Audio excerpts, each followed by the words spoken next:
नमस्कार, म सर्वेयर हरेश यादव। आज नापी विभागले सार्वजनिक गरेको डिजिटल एप मेरो किताको बारेमा तपाईँहरूलाई केही जानकारी दिन गइरहेको छु। आज नापी विभागले सार्वजनिक गरेको छ मेरो किता एप। के हो त मेरो किता एप, कसरी प्रयोग गर्ने, मेरो किता एप्सबाट के सेवा लिन सकिन्छ। मेरो किता एप्सबाट अब हामीहरू घरमै बसेर नेपालभरिका कुनै पनि नापी कार्यालयमा घरमै बसेर नक्सा प्रिन्ट, फिल्ड बुक उतार, प्लट रेखा उतार र फिल्ड रेखाङ्कनको निवेदन दिन सक्छौँ। अब कसरी त्यो प्रयोग गर्ने मेरो किता एप, कहाँबाट डाउनलोड गर्ने भने तपाईँहरूले यो भिडियोमा जानकारी दिन गइरहेको छु। त्यही भएर यो भिडियो अन्तिमसम्म हेर्नु र कसरी नापी कार्यालयबाट घरमै बसेर नक्सा लिन सकिन्छ भने तपाईँहरूले यो भिडियो मार्फत अहिले नै सिक्नुहुन्छ। साथीहरू, अब मेरो किता एप्स डाउनलोड गर्नको लागि सबभन्दा पहिला त हामी प्ले स्टोरमा जाने र यहाँ प्ले स्टोरमा आइसक्यो। मेरो पहिलादेखि नै डाउनलोड छ। यहाँ सर्च बारमा जाने अनि सर्च बारमा गएर के लेख्ने, मेरो किता एप्स। यहाँ आइसकेछ मेरो किता एप्स नेपाल। यसमा क्लिक गर्ने। क्लिक गरेपछि यहाँ मैले अलरेडी नै इन्स्टल गरिसकेको छु, त्यही भएर मेरो देखायो। तपाईँहरू यहाँ इन्स्टल गर्नु होला। मैले यहाँलाई ओपन गरेँ।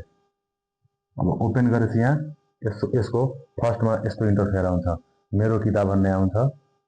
मेरो किता यसको खोलेपछि अब यहाँ हेर्नुहोस्, एक नम्बरमा के लेखेको छ, निवेदन पेश गर्नुहोस्। नापी कार्यालयमा कुन नापी कार्यालयमा निवेदन दिनु हो भने यहाँ पेश गर्ने।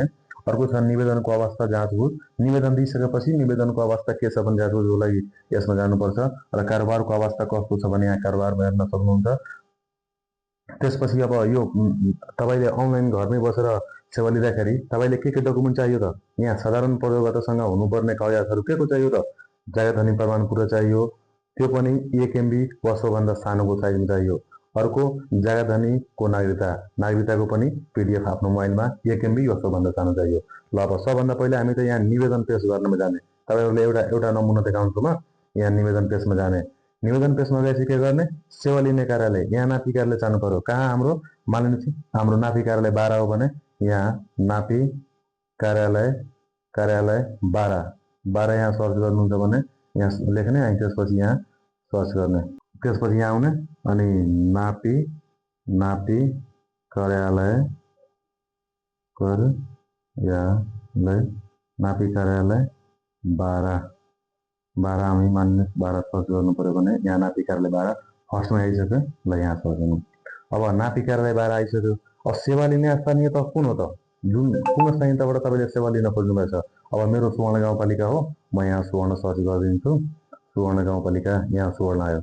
त्यसपछि सेवाको प्रकार के छ, के चाहियो हामीलाई, यहाँ छनौट गर्ने। नक्सा प्रिन्ट चाहियो कि फिल्ड बुक उधार चाहियो कि प्लट रेसो चाहियो कि फिल्ड रेखाङ्कन। अब हामी इक्जाम्पलको लागि यहाँ नक्सा प्रिन्टको लागि राख्छु, नक्सा प्रिन्ट गर्ने। त्यसपछि अब पूर्जा स्क्यान, नागरिकता स्क्यान, जग्गाधनी विवरण, राजस्व रसिद स्क्यान गर्नुपर्छ। अब जग्गाधनीको नाम, यहाँ जग्गाधनी मानिलिनुहोस्। अब पूर्जामा जग्गाधनीको नाम के छ त्यही राख्ने। जसमा सपोज म आफ्नो यहाँ एउटा नाम राख्छु तपाईँहरू देखाउनको लागि। हरिश यादव म यहाँ राखिसक्यो। त्यसपछि आफ्नो मोबाइल नम्बर कुन हो त्यो हाल्नुपर्छ। जसमा मेरो मोबाइल नम्बर यहाँ हालिसक्यो। अब नागरिकता नम्बर चाहियो। अब नागरिकता नम्बर एउटा सपोजहरूको लागि मैले त्यही हालिदियो। त्यसपछि के चाहियो त, जारी मिति, तपाईँको नागरिकताको जारी मिति कुन हो त्यो हाल्नुहोस्। त्यसपछि कुन जिल्ला हो त्यो आफ्नो जिल्ला यहाँ छान्नुहोस् र जिल्ला यहाँ राख्नुहोस्। जसमा मेरो जिल्ला 12 हो भने मैले यहाँ 12 सर्च गरेँ, 12 हालिदिएँ। अब हामीसँग के चाहियो त, जग्गाधनी प्रमाण पूर्जा। जग्गाधनी प्रमाण पूर्जाको लागि यहाँ खोल्ने। अब यहाँ क्यामेराबाट खिच्नुहोस् कि ग्यालेरी, तपाईँको क्यामेराबाट डाइरेक्ट छ भने त्यहाँ क्यामेरा राख्नुहोस् अनि तान्नुहोस्, नभए तपाईँको ग्यालेरीमा सबभन्दा राम्रो सेभ राख्नुभयो भने यहाँबाट तान्नुहोस्।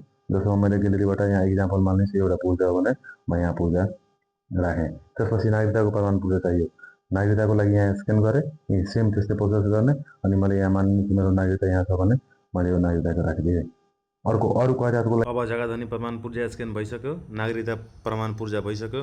अब अरू कागजातमा तपाईँले राजस्व तिरेर अनलाइन मार्फत स्क्रिनसट राख्नुभएछ भने त्यो यहाँ स्क्यान गरेको राजस्वको राख्ने अनि त्यो स्क्यान जुन स्क्रिनसट गर्नुभएछ त्यसलाई त्यहाँ अपलोड गरिदिने। मानिलिनुहोस् यो राजस्वको स्क्यान हो भने त्यसलाई पनि यहाँ अपलोड गर्नु। तिनटै अपलोड गर्ने काम सकेको छ साथीहरू। ल अब अर्को एड यहाँ गर्नेछौँ हामी। अब अर्को के हुन्छ भनेर, अब जग्गाधनी प्रमाण पूर्जा अनुसार जग्गाको विवरण, तपाईँको जग्गामा पुरानो गाविस कुन छ अथवा नगरपालिका कुन छ त्यो यहाँ छान्नुहोस्। छान्नको लागि जस्तै अब कुनै एउटा इक्जाम्पलको लागि हामी यहाँ एड गर्न सक्छौँ होइन, रामपुर नै हालिदिउँ। ल इक्जाम्पलको लागि यहाँ परशुरामपुर हालिदियो, त्यसपछि वार्ड नम्बर कति छ वार्ड नम्बर 2 हालिदियो, त्यसपछि नक्सा नम्बर यहाँ 2 हालिदिनुपर्छ।